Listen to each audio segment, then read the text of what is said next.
एक आदमी जिसने पूरी दुनिया को डोसा खिलाकर अरबों कमाए। एक मसाला डोसा। लेकिन फिर एक ज्योतिषी की एक बात ने उसे खूनी बना दिया।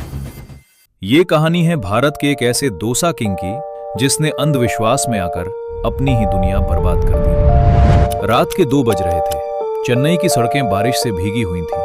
दूर मंदिर की घंटियों की आवाज आ रही थी। लेकिन शहर के सबसे बड़े रेस्टोरेंट मालिक कृष्णन अय्यर उस रात बिल्कुल शांत नहीं था। उसके सामने एक कुंडली खुली हुई थी। उस पर लाल स्याही से एक लाइन घिरी हुई थी, तुम्हारा सबसे करीबी आदमी तुम्हारी बर्बादी बनेगा। कृष्णन की उंगलियां कांप रही थीं, क्योंकि वो सिर्फ एक बिजनेसमैन नहीं था, लोग उसे डोसा किंग कहते थे। कभी कृष्णन एक छोटे होटल में वेटर था। दिन रात मेहनत करके उसने अपना पहला रेस्टोरेंट खोला, फिर दूसरा, फिर तीसरा, और कुछ ही सालों में उसका डोसा बिजनेस पूरी दुनिया में फैल गया। टीवी इंटरव्यू, करोड़ों का कारोबार, विदेशों तक फैले रेस्टोरेंट्स। कृष्णन अब एक सेलिब्रिटी बन चुका था। लेकिन सफलता के साथ उसके अंदर एक डर भी बढ़ने लगा। उसे लगने लगा कि कोई उसकी किस्मत छीन लेगा। और तभी उसकी जिंदगी में आया आचार्य नागेश्वर, एक रहस्यमयी ज्योतिषी जिसकी हर भविष्यवाणी सच निकलती थी। कृष्णन धीरे धीरे उस पर अंधा विश्वास करने लगा। कौन सा होटल कब खोलना है, किससे मिलना है, किस पर भरोसा करना है, सब कुछ अब नागेश्वर तय करता था। कृष्णन की कंपनी में रवि नाम का एक मैनेजर था। ईमानदार, शांत और पिछले 15 सालों से कृष्णन के साथ काम कर रहा था। लेकिन एक दिन पूजा के दौरान नागेश्वर ने कहा, तुम्हारे सबसे करीब जो आदमी है वही तुम्हें खत्म करेगा। बस उस एक लाइन ने कृष्णन के दिमाग में डर भर दिया। धीरे धीरे उसे शक होने लगा कि नागेश्वर रवि की बात कर रहा है। उसने रवि का पीछा करवाया, उसके फोन चेक करवाए, लेकिन रवि के खिलाफ कुछ नहीं मिला।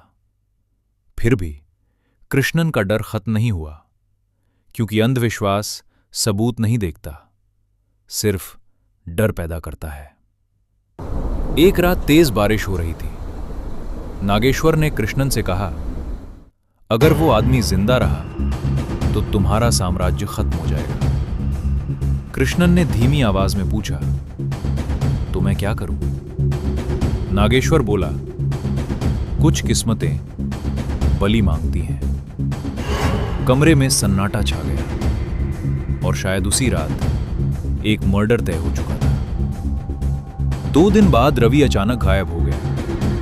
उसकी पत्नी पुलिस स्टेशन के चक्कर लगाने लगी, लेकिन कृष्णन कैमरों के सामने दुखी बनने का नाटक करता रहा। रवि मेरे भाई जैसा था, लेकिन अंदर ही अंदर उसे लग रहा था कि अब उसका खतरा खत्म हो चुका है। उसने मंदिरों में दान देना शुरू कर दिया, विशेष पूजा करवाई, लेकिन खून ज्यादा दिन छुपता नहीं। 3 महीने बाद पुलिस को शहर के बाहर एक अधजली लाश मिली। पहचान मुश्किल थी, लेकिन हाथ की घड़ी देखकर पता चला वो रवि था। पूरा देश हिला। मीडिया चीखने लगा, क्या डोसा किंग ने हत्या करवाई?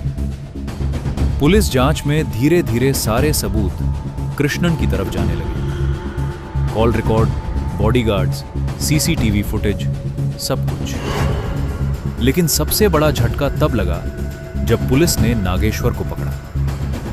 पूछताछ के दौरान वो हंसने लगा और बोला, मैंने सिर्फ रास्ता दिखाया था, चलना उसने खुद चुना। कृष्णन की गिरफ्तारी वाले दिन उसके रेस्टोरेंट्स के बाहर हजारों लोग खड़े थे। किसी को यकीन नहीं हो रहा था कि जो आदमी सफलता की मिसाल था वही आज हथकड़ियों में खड़ा है। एक रिपोर्टर ने पूछा, क्या आपने हत्या करवाई थी? कृष्णन कुछ सेकंड चुप रहा, फिर बोला, मैं सिर्फ अपनी किस्मत बचाना चाहता था, बस।